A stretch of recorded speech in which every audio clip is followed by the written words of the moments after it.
Yeah, so now we're gonna take a look at this really stunning gold color Squier Classic Vibe 50s, which they only made in a small time period. The Classic Vibe Squiers are just unbelievably great guitars for bang for buck and all that usual stuff. It's completely perfect with all the frets. The nut is very nice. It's impossible to say anything bad about the general stuff on this guitar.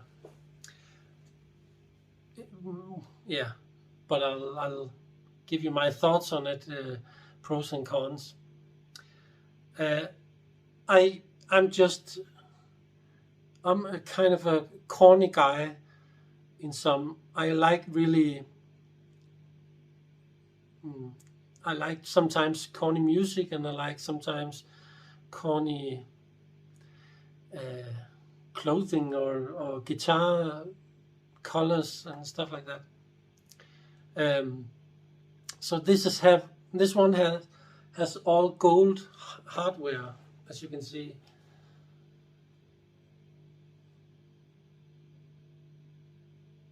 Yeah, except this little switch here, which I put in at one time. Maybe I should change that one to a gold one just to match.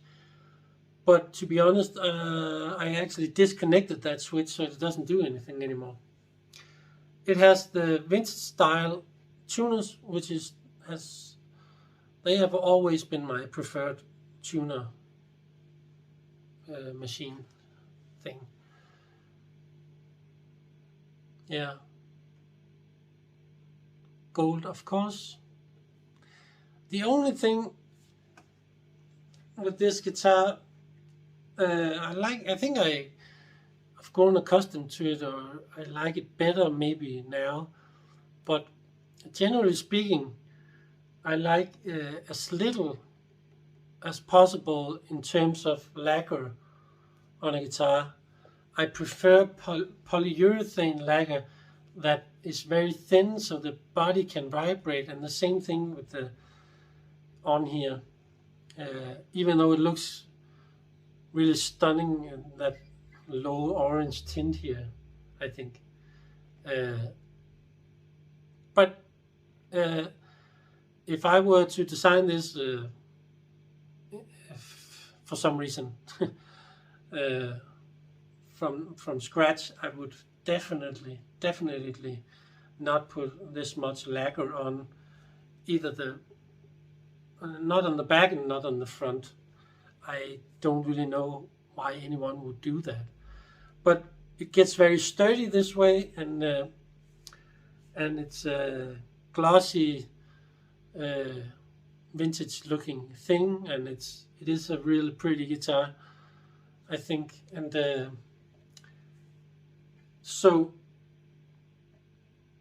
but it doesn't have that very natural breathing and very natural attack. It has a little bit glossy attack because of this, like with all guitars. So the sound of a guitar is made up of kind of the wood, of course, the first thing, how well it resonates and all that stuff, and how good they are matched together. The other thing is the lacquer thing, how much it compresses the vibrations in the woods, and that of course reacts with the frequency response of the acoustics of this guitar, of all guitars. And then there's the electronics, and I think kind of the electronics is kind of half of it, and the acoustic thing is kind of half of it. And then maybe most importantly the human being playing the instrument. But so yeah, this one also have my lace sensor, not my, but the lace sensor pickups in here. And this one, I have quite a few with the lace sensor golds, and I have quite a few with the lace sensor hot golds. This one, like one of my previous videos here, this one also has the hot golds in here. And as I said in that video, these days, I mostly prefer the regular golds. But the hot golds are in here, and they are good sounding, and they're not going anywhere. So, yeah, let's hear it. Sorry for all the talking.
Yeah, I blocked the bridge on this one.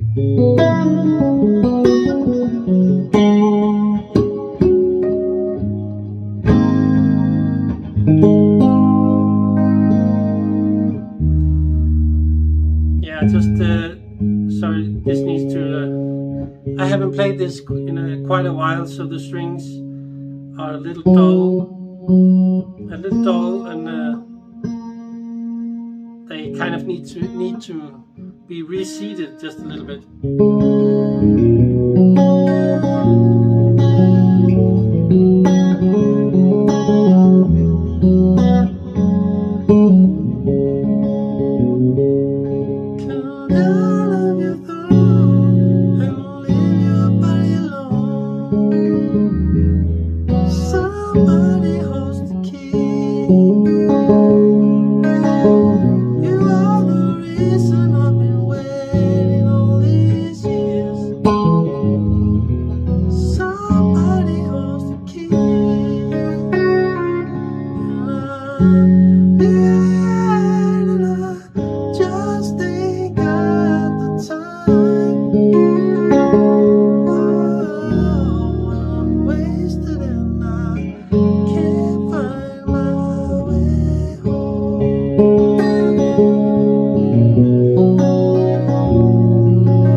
Yeah, I'm just adjusting the high end a little bit on my amp system here.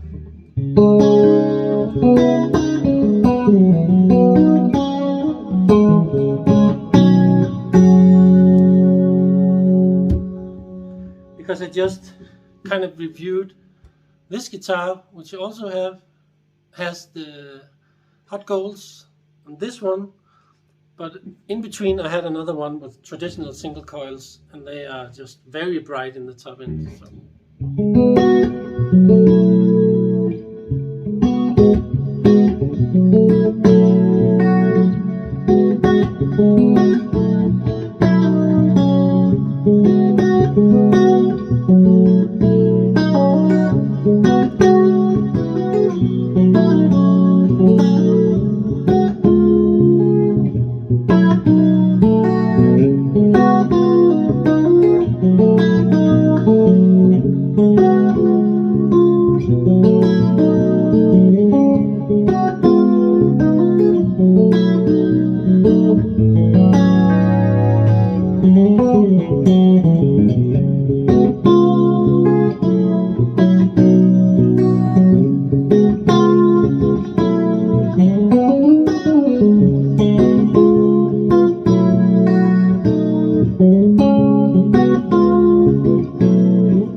I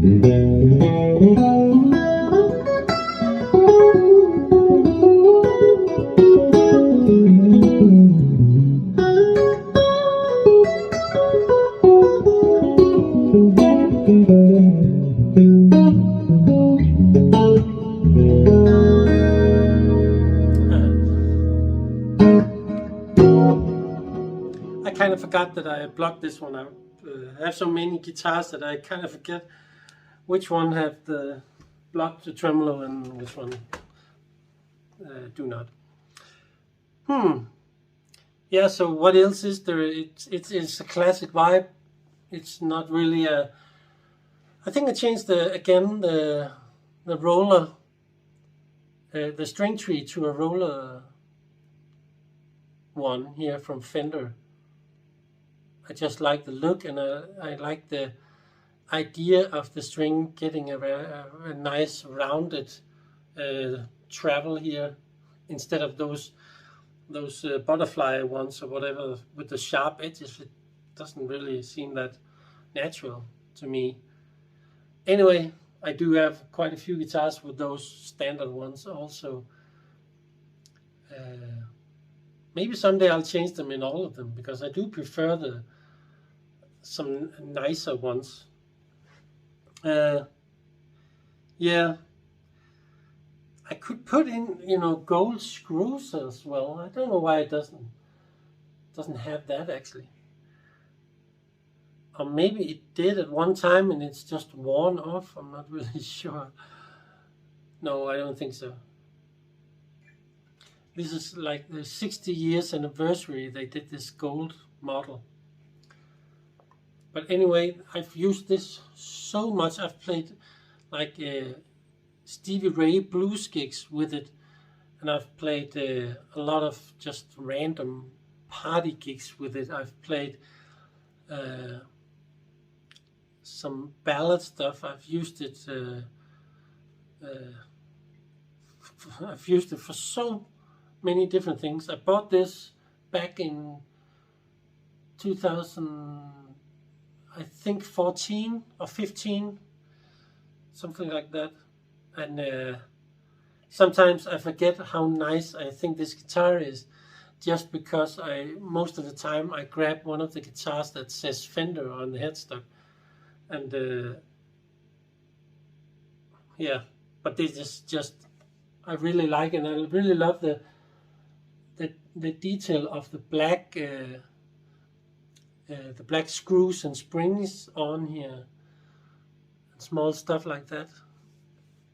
I definitely want to take this, put in another gold switch, maybe black or gold. Anyway, so this one has the hot gold pickups. I think there's a version with a hot version, a hot bridge pickup. I never used that. I get asked that quite a bit on different videos over the years, if it's the one with the hot bridge pickup. With all my guitars, if there's any kind of pickup sets, it's mostly these, I think. But it will always be with the vintage output pickup. I don't really like hot output pickups, and that goes for humbuckers as well. I like vintage output humbuckers. So one thing that's very special with this guitar is that I put in a buffer, just a preamp with unity gain, and I made that one myself on a little PCB because I'm an electronics kind of guy, and I've done that in quite a few of my guitars. Have my own preamp inside, and it's just a little up amp with a few different components around it. Any of you that know a little bit about electronics knows that that's kind of not really a big deal to make a little buffer. And I think most of them are just the standard. It's been so long. What's the 7? I'll have to get back to you on that. I forgot the the model number of the IC used in here, the op amp. Anyway, so right now, for some reason it's I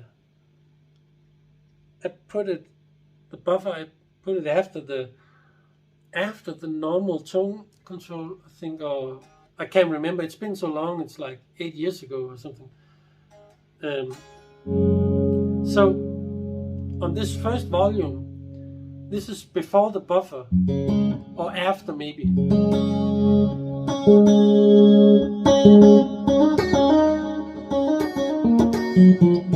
So like on a regular strat with no treble bleed, this volume has that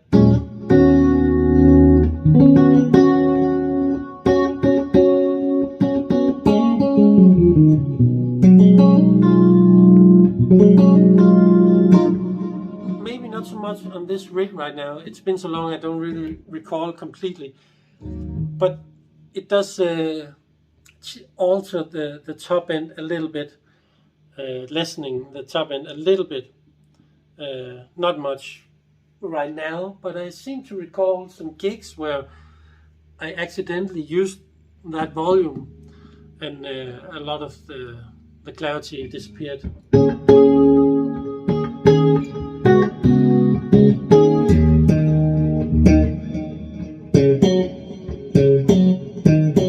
To be honest, I don't think it changes that much right now, but it used to.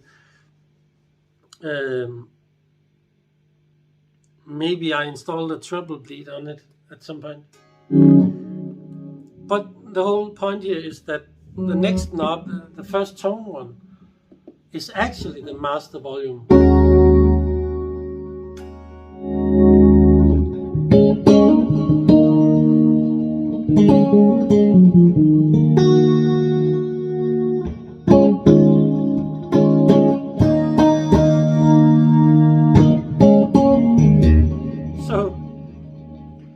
So it's actually,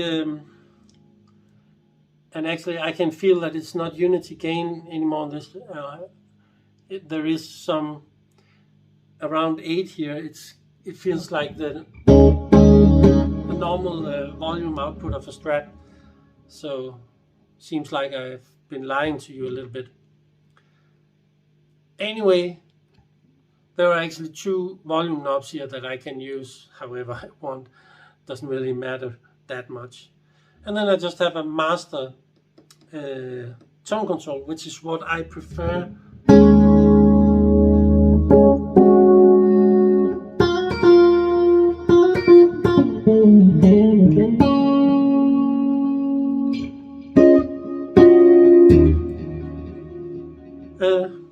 But I never touch it on almost all of my guitar.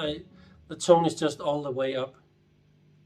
Yeah, but it's there if I want to. If I'm in a strange situation, in some kind of jam situation, on a crappy sounding amplifier, something with a terrible high end thing, then I will use that's mostly when I will use the tone knob to kind of try to dial in something usable. But on all my own setups and stuff, I will very rarely use the tone knob for anything on any guitar. So that's kind of it. The switch here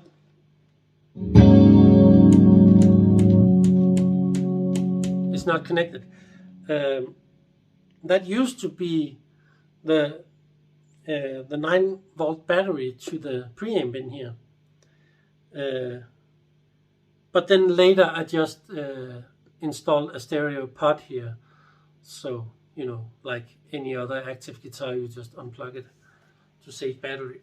And I must say, I buy the best Duracell batteries, 9-volt batteries that I can find, with the blue stripe or something.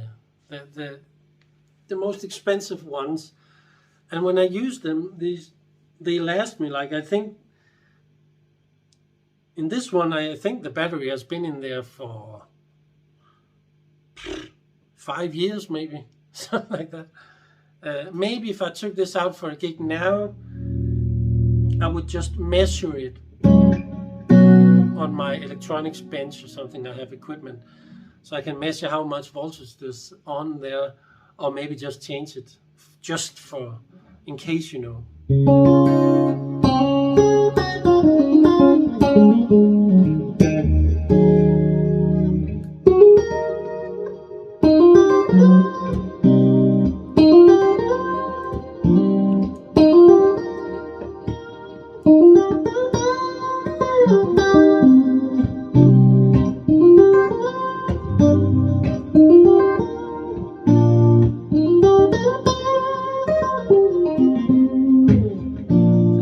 Saturday night.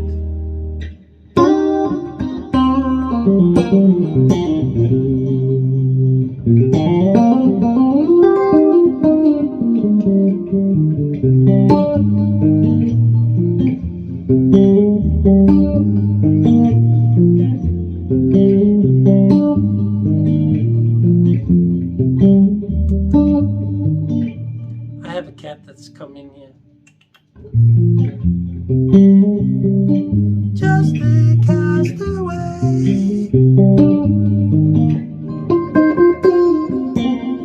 Oh, I forgot the rundown of the pickups, because I always just use the Precision 2, kind of use the bridge.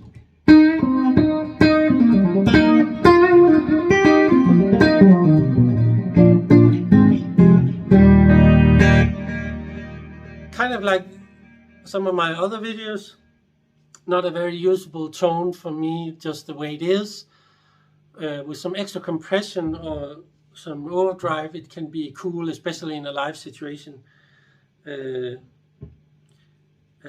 Yeah, so that's actually sometimes like a low output Strat bridge pickup can sound pretty good with a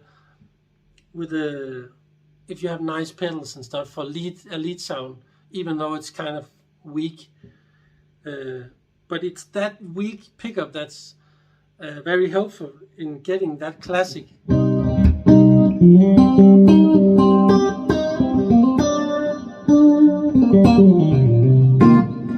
So that's why it's staying that way for me, because in these kind of strats, that's my main sound. The middle one.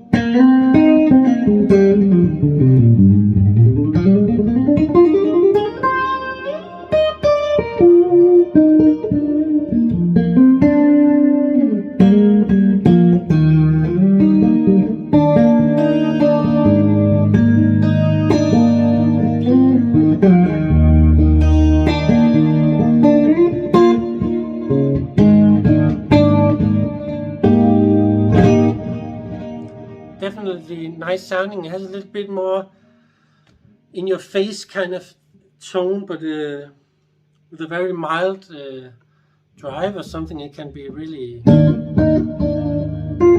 And now we get to the same thing again with the Precision 4, a warmer version of the Precision 2, but with my typical amp setup, it gets a little too muddy.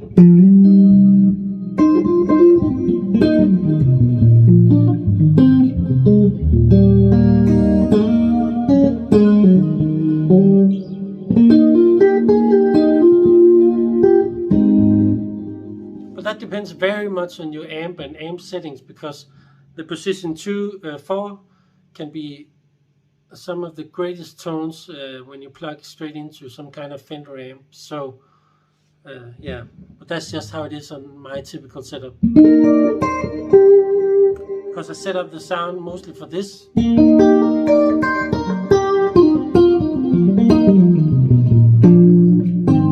I have a good punchy low end and in this position, so it gets a little muddy in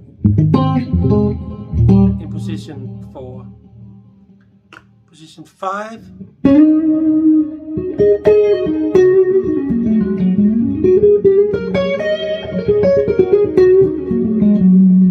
The position in the neck pickup just sounds really great on the hot gold set. It really does, and maybe even better than the regular gold set. And so they can play like Texas blues, and they can play Eric Clapton and David Gilmour's stuff.